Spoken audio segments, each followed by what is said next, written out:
December 23rd, it's almost Christmas. Today's reading is the Northern Cardinal, and the quote with it is, "Absolutely unmixed attention is prayer."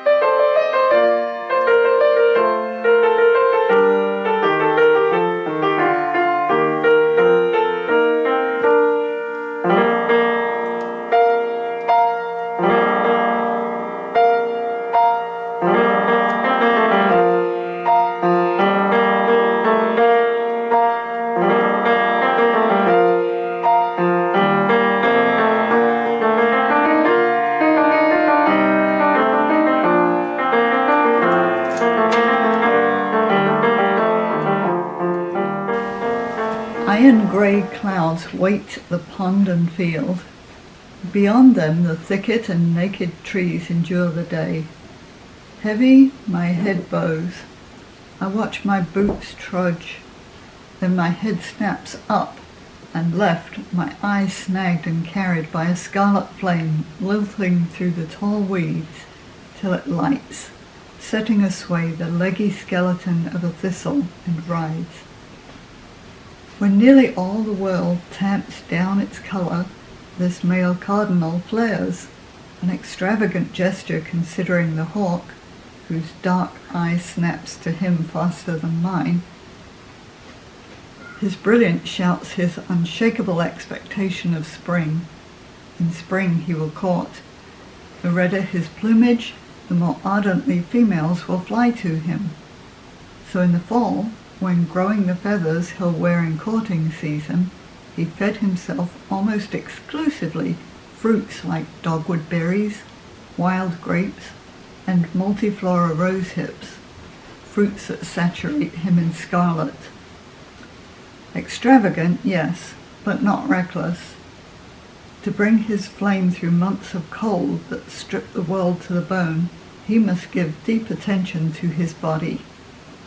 The flight that caught my eye and heart was no joy ride. Swaying on the thistle stalk, he did not sing, not in winter. Flying, singing, these burn energy, use him up. Clothed in the colour of passionate abandon, he is in truth a conserver, asking of every action, does it have a purpose? Does it repay what it costs? To fuel his life, winter leaves him only seeds. As the cold sharpens, he needs more seeds to fuel his furnace to its 105° Fahrenheit survival heat. Just when other seed eaters also need more, and snow is apt to cover the uneaten seeds. So in late fall and early winter he chooses to eat more than he needs, but exactingly. He knows he must soon wear a reserve of fat or he'll freeze. Too little fat and he will fall, but too much fat and he will also fall. Fat slows him, fat slurs his dart and weave, and the hawk, watching the open fields of weed and grain, watching the backyard feeders, dives quick and clean. So each day the cardinal weighs his reserve. He senses precisely how much fat is spread beneath his thin skin. Also he takes a measure of the temperature and length of day, sensing how much winter remains. He places all he knows in a finely felt balance, which tells him how much he must eat to add an exact increment of fat. By fractions of grams he grows himself so that he is weightiest exactly when winter is most harsh and food meager. He aims for a scalpel's edge, just heavy enough each week of intensifying cold to fuel his purposes, just light enough to whisk away should talons fall from the sky. The cardinal holds on as the thistle slows its sway. Maybe he's weighing himself, noting how far the stalk dipped when he landed, how fast it bounds back.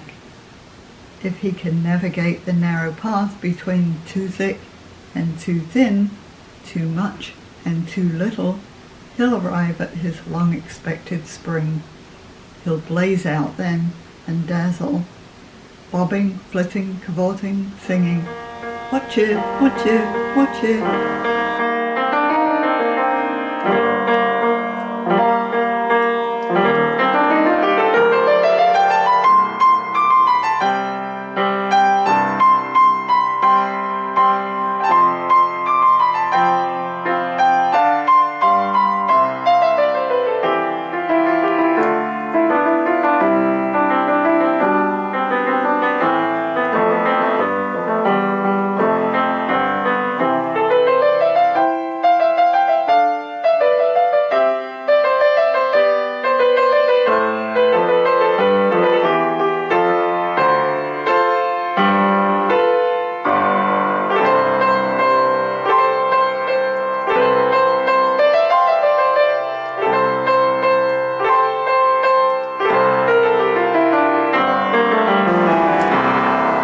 Thanks for joining me today.